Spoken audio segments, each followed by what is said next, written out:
Yo, what is up, you guys? Welcome back to Small Talk Sports, episode 23, and I want to start off with a couple of podcasting tips, all right? We're going to jump right into it. I want to be as transparent as possible. I want to be completely honest. This is my third attempt at recording the intro, and I neglected to think about turning on the camera or the microphone. And if you are a young podcaster, if you just want to create really any digital media online, those are some tips I'm going to give you. Make sure the camera is on, make sure the microphone is recording, and then you can start. I hope that helped some people out. I surely could have used that advice about 20 minutes ago, but I'll say it once again. Yo, what is up, you guys? Welcome back. We have both professional football in the NFL, and we also have some college football, some semi-pro sports, thanks to the NIL deal. Shout out to college athletes getting paid. I've been a longtime supporter of that. Check out some of the essays I've written in high school. That's besides the point. I say we just jump right into it. Let's start with the NFL. So if you follow us on TikTok, which I hope you do, hopefully is most of you, if not all of you, make sure to follow us on TikTok. I made a couple of picks about the NFL Week 1 games last week, and let's just say there's a reason that I'm not going to go over every single pick. I wrongly picked Kansas City winning. I wrongly picked the Panthers winning with Bryce Young. The Giants pick was inexcusable. As we know, the New York Football Giants got smoked by 40 points. They lost 40-0 on Sunday Night Football against the Cowboys. I don't know what to tell you there. I'm sorry about that. Give me the other two games. It was only a 1-point difference twice, but 40 of those, Do whatever you want. I apologize. Raider Nation, we are undefeated. We won. We are on top of the AFC West. I don't care if this is the only week for the entire season that we are number one, but it feels so good. It has felt so good this week. Walking into work Monday morning after a Raiders win on Sunday, top 10 best things I've ever felt. Jimmy G was great. He was 20 for 26 with 200 yards, 2 touchdowns, and 1 interception. Jacoby Myers, monster game, 2 touchdowns, 81 yards. Nate Hobbs led the team in tackles. Max Crosby had a sack, but I'll be honest, every time I was watching him on the line, he was just wearing down the offensive line. I genuinely thought he was going to have 10 sacks that game. Bottom line, Raiders looked amazing. I am a little nervous going into next week. We are playing the Buffalo Bills, but I guess we'll just have to see. Raider Nation, undefeated. Let's just soak it in while we can. Speaking of the Buffalo Bills, I want to talk about that game. Monday night, they were playing the Jets in New York. It was the big Aaron Rodgers showing, and unfortunately, I don't know how you haven't heard by now, Aaron Rodgers popped his Achilles. He's out for the year. I feel horrible. I can't remember another moment where someone had all this hype and was literally forcing the team to sign his guys, bring his former teammates to New York, all for that to end 4 plays into the game. Really just horrible stuff for the MVP. I feel really bad for him, but the Jets still got the win. All right, Zach Wilson somehow scrapped together this ragtag team and led him to an overtime victory over the Buffalo Bills, who a lot of people are picking for the Super Bowl. Breece Hall picked up right where he left off, 127 yards on 10 carries. Whoa. Garrett Wilson looked super solid. He's on one of my fantasy teams. Shout out to him. So what do we think of the Jets now? How many wins are they realistically going to get with Zach Wilson at the helm? Are they going to win more games than the Aaron Rodgers hype expectation? Are they going to win less? I can assure you it's going to be less. I just want to know what you think. Another game I want to recap is the San Francisco 49ers playing the Pittsburgh Steelers, and mostly because that was the only CBS game on the West Coast. I don't know if we're all wrong about the Steelers or if the Niners are really that good, but they looked dominant. They looked scary. The Niners looked like they are the best team in the NFC, maybe even the league. And I tried telling you guys last year, Brock Purdy is him. Brock Purdy's the man. Christian McCaffrey had a monster game. I think a lot of people expected that. Everyone picked him first in our respective fantasy football leagues. I know you did. I'm talking to you. I know you picked him first. San Francisco's defense is proving why they are the best in the league and why they were so feared this offseason and why I picked them way too early in my draft. A lot of fantasy football talk today. I am really no expert. All the time, I have the best draft. In my opinion, I always have the best fantasy football draft. And then I just fall apart as the year goes on. But then I somehow scrap it all together, and I either barely make the playoffs, or I've come within mere millipoints. I've come within mere points of a championship before. That still stings. Shout out to Brian. Enough about my fantasy football fantasies. We have some more games to cover. I genuinely see the San Francisco 49ers winning between 12 and 14 games. There's a reason why they are my pick to win the NFC, and there's another reason why they're my pick to win it all this year. I have the San Francisco 49ers winning the Super Bowl. In the last game I want to cover from last week, mostly because I dislike the Chargers, is the Dolphins slugfest beating the LA Chargers 36-34. And I just have one thing to say. Look at Tua, man. So inspirational. 3 touchdowns, 466 yards, and 1 interception.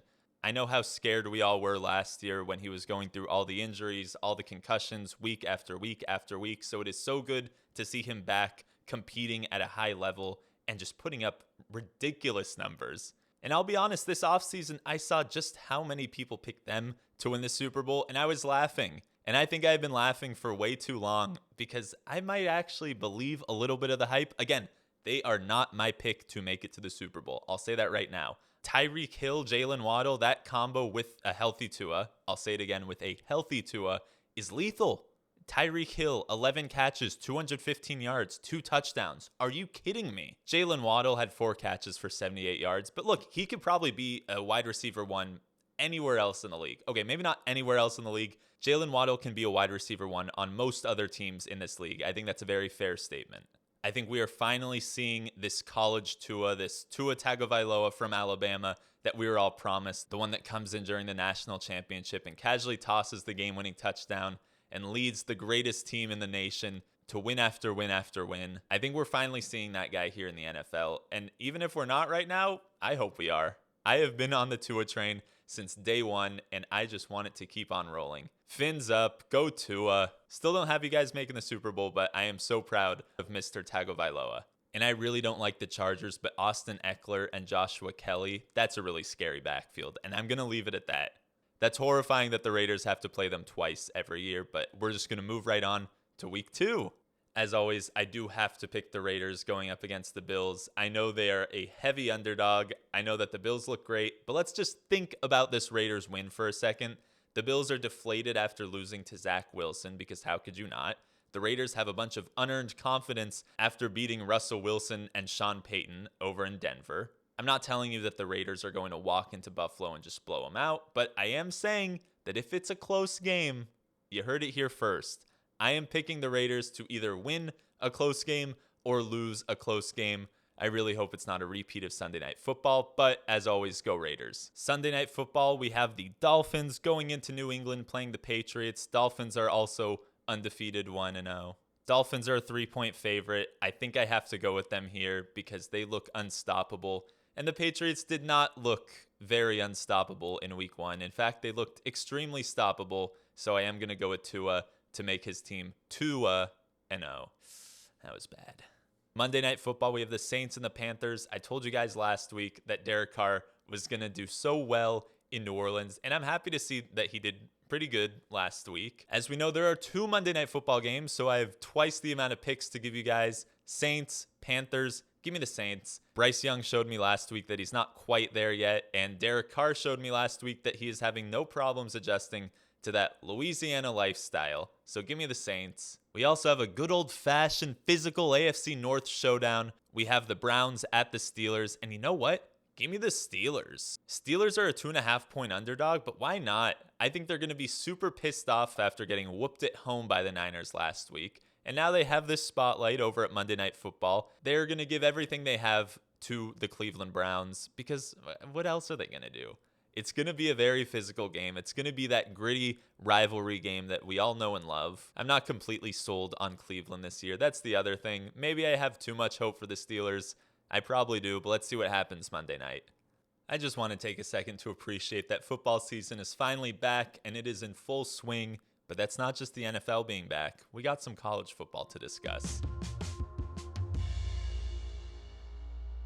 Now, even though the University of Southern California, USC, is my pick to win it all, they have last year's Heisman Trophy winner Caleb Williams. They have Jerry Rice's son, Brendan Rice. And USC also has one of the most electrifying players in college football right now, Zachariah Branch. So I'll keep this brief, I promise. USC is my pick for all those reasons and more. I love going to their games. I love just sitting in the Coliseum, watching some top-tier football. But there's another football team, also in the Pac-12, that is very quickly becoming a contender and becoming a threat. That is the previously unranked Colorado.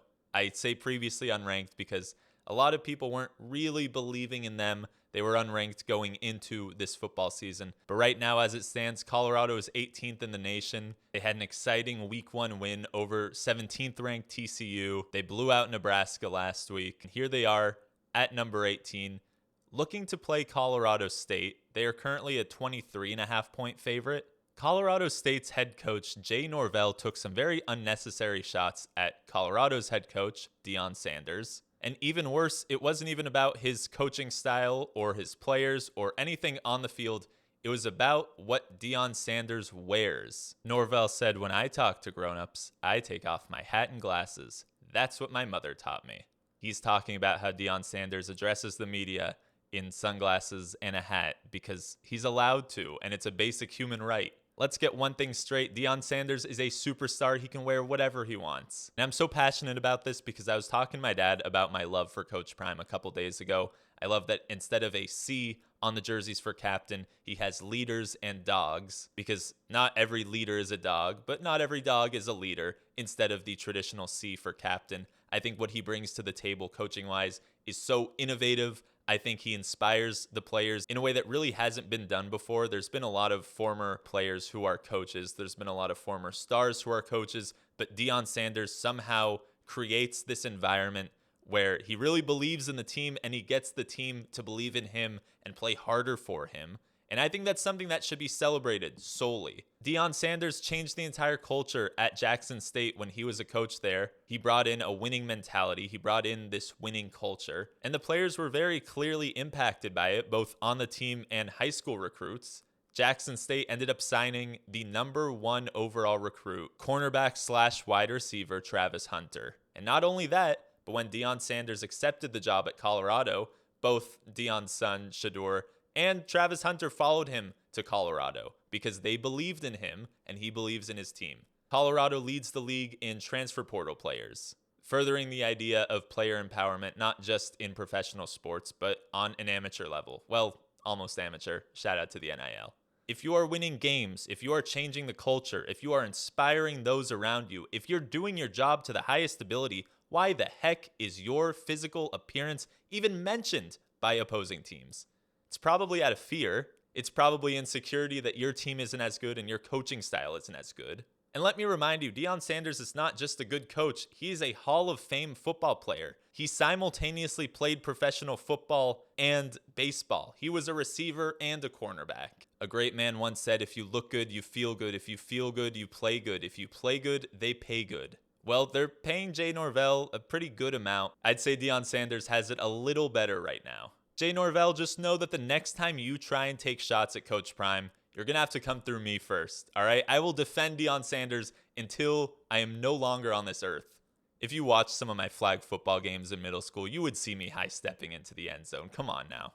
All right, things got a little bit heated there. I guess that's kind of like our beef of the week. We're not really bringing that back, unfortunately. I've really wanted to highlight just the positivity and love that I have for sports, and I feel like just spending time looking for different arguments or beefs, if you will, was kind of the opposite, if that really is my main goal and mission.